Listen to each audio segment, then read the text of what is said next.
Some viewers may find the following video disturbing. Viewer discretion is advised. Welcome everyone. Today we're going to be talking about the bet. Today we're talking about the life of Travis Fieldsgrove and Samantha Kirschner. Before we get started with our story, I would like to talk about a theory created by Sigmund Freud. Sigmund Freud would come out talking much about mental illness right after the events of Lizzie Borden, a story that we have just recently finished. And one of his theories would be called the Oedipus connection. And in this theory, he would discuss and say, in certain cases, that a child could be attracted and even sexually attracted to the opposite sex parent as a way of competition from the same sex parent. And you're probably thinking to yourself, what does this have to do with today's story? And sadly, everything. Our story begins on the social media app Facebook, where two couples would regularly be posting on their post every single day. The woman's name will remain unknown, and just for purposes, we will refer to her as Sandra. And she would be married to a man named Travis Fieldsgrove. Now, our story takes place in Grand Island, Nebraska, and this is where everything falls out.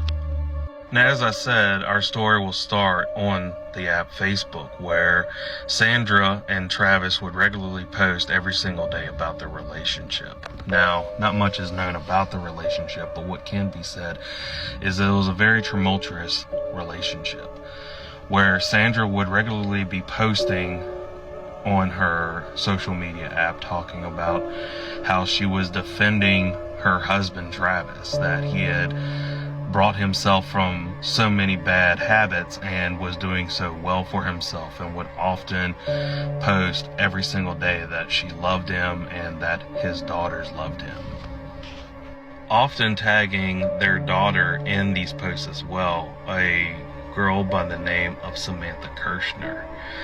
But Travis's posts were completely polar opposite to what Sandra's posts would be. In a lot of these posts, he would make statements that Sandra wasn't replying to his calls or his text messages or his Facebook posts. Eventually, he would make a post on Facebook as well that Sandra had actually been unfaithful in the relationship. Now, whether she was actually unfaithful in the relationship is not known. But what we do know is he would very publicly declare that he wanted a divorce from the relationship, and he would quickly not only end the relationship and divorce her, but he would completely abandon his child completely. It's not really known what age Travis would abandon Samantha and Sandra, but what is known is that Samantha would spend 17 years not knowing her father, not even getting a phone call from her father or birthday card. So Samantha would often grow up wondering what was her father like. By 2015, Samantha would start talking to Sandra and more or less asking her on a daily basis that she really wished to have a relationship with her father. And begrudgingly, Sandra would actually make a phone call to Travis and would say that their daughter really wanted to have a relationship with him.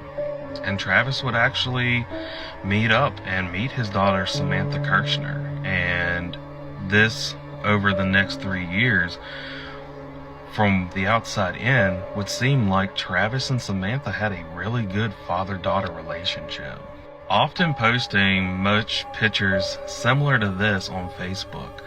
And in these similar posts, you can see the comments where Samantha would be saying that she looks so much like her father, and Travis would reply, "You got all your good looks from your daddy."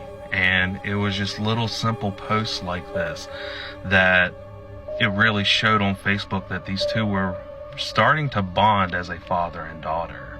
Travis would also have a daughter that was from another relationship, and this woman's name is not known, and it would be said that it was Samantha's half-sister. And even though they barely knew each other, they would have a really good relationship, meaning that they had not known each other their whole lives. And this was actually a good thing for Travis, because not only did he have a relationship with his new daughter, but he was also being able to spend time with both of his daughters, and they had a really good relationship. To the point that most posts on the Facebook app, he would make posts like, "I can't wait to spend time with my girls." By 2018, all counts, everything seemed to be going fairly well for the family. And the half-sister, we will call Lily, and Samantha would have a really good relationship, often talking to each other and spending a lot of time. And at some point, Lily and Samantha would make a bet. And it's not unnormal for two siblings to compete against each other and to make competitions, and, you know, to have a situation where which sibling could do something first or be better at, and so on. But Lily and Samantha would have a competition that was completely unheard of. We're not talking about a competition about who could get the most boys' numbers or who could drink the more shots of Jägermeister. No, that would be too convenient. These two girls would have a competition for the attention of their father, Travis. And not only the attention of their father, the competition would go as far as who can have sex with their father first. Not only would this be an actual competition between the two girls, but Samantha would actually be successful and have sex with her father by the end of September. And by October 1st, the two not only would be in a sexual relationship, but they would actually get married. And this would start raising a lot of concerns and get a lot of comments, not only on Facebook, but around family members. As I said, Sandra would eventually introduce the two to have a relationship, and she would notice this, and right after noticing that they had gotten married on October 1st, she would actually call the police and report that her daughter was having a sexual relationship with her father. Travis would claim that he had no relations to Samantha, and in his own words on a post on Facebook, he would say, "I went to the piggy station and she's not my daughter," end quote. But the police would actually, after getting this report, would actually do a DNA test on Travis and Samantha. And in fact, it would show that Travis was in fact 99.9% her biological father. And because of this, they would charge him with incest. And Samantha would be charged with incest as well. After being arrested, Travis would say that he greatly regrets having sex with his daughter. Samantha would be charged, and she would plead a no contest and would be sentenced to 9 months, but she would only serve 22 days of her sentencing. Travis, on the other hand, would be charged with a Class 3 felony, and he would serve 2 years for having a sexual relationship with his own daughter. The two have since served their time, and Samantha has moved on. It's not said if she's still in contact with her father or not. And Travis has since then served his time, but by both accounts on their Facebook, it doesn't seem like either one are in contact.